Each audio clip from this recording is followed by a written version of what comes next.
Brilliance Audio.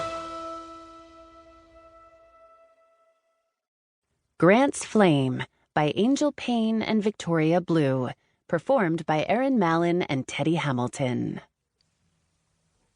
Watching over Rio while she slept calmed my nerves. She was a respite for my weary soul, which was ironic, really, because I'd been alternating between pacing around the stateroom, feverishly checking my phone for On the Fire at Clear Horizons, the mental health facility I'd sprung her from the afternoon prior, and joining her.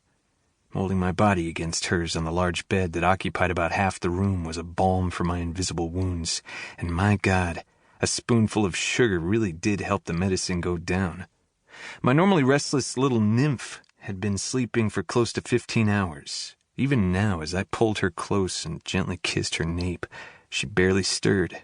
Whatever sedative the hospital staff had given her had really knocked her on her ass. Other than a couple of bathroom visits throughout the night, the woman had slept more since we'd cast off from the dock in Los Angeles than I'd seen her tally in the past month. The observation both comforted and alarmed me.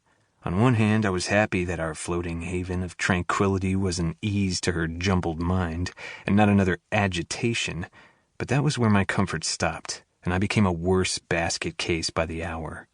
Was she sleeping too long? Was this normal, or was there something else wrong, something I needed to be concerned about? Should I wake her and insist she eat? When had she last eaten? And by that I mean actual food. When she worked at Abstract, she often denied herself anything until the lunch deliveries, despite being surrounded by nourishing options. Even then she usually scarfed a protein bar or some equally inadequate meal substitute while she drove. It was settled. She needed to eat, and this time I was positive about the decision. So with a steadying inhale, I gently curved a hand over the ball of her shoulder and prepared to wake her. But just like last time, and each of the times before that, I quickly pulled my hand back, second-guessing the resolution. Fuck.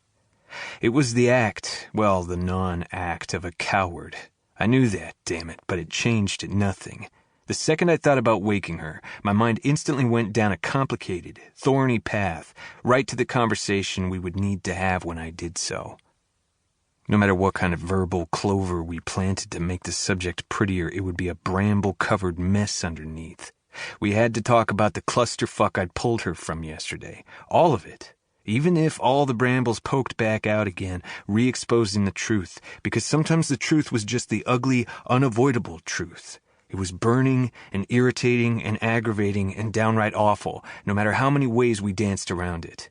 And the persistent resin of this particular topic would stay around long after its source was gone.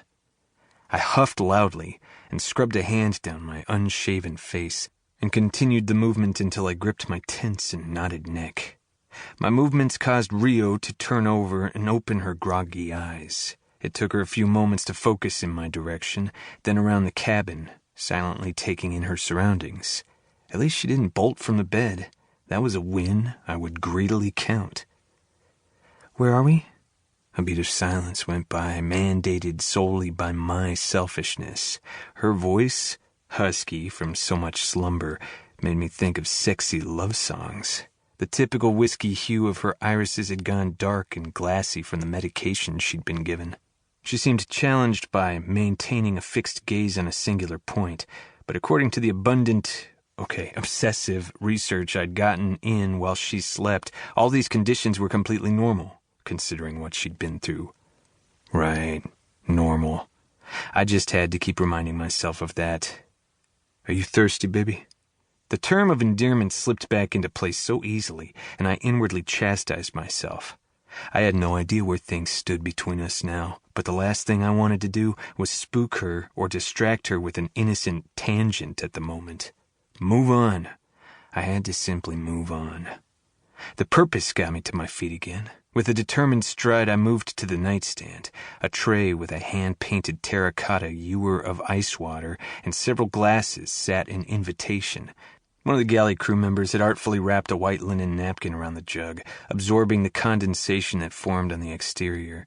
Even though the stateroom was air-conditioned, I poured my glass about half full and then returned, nudging a spot on the bed near her hip so she'd make room for me to sit beside her.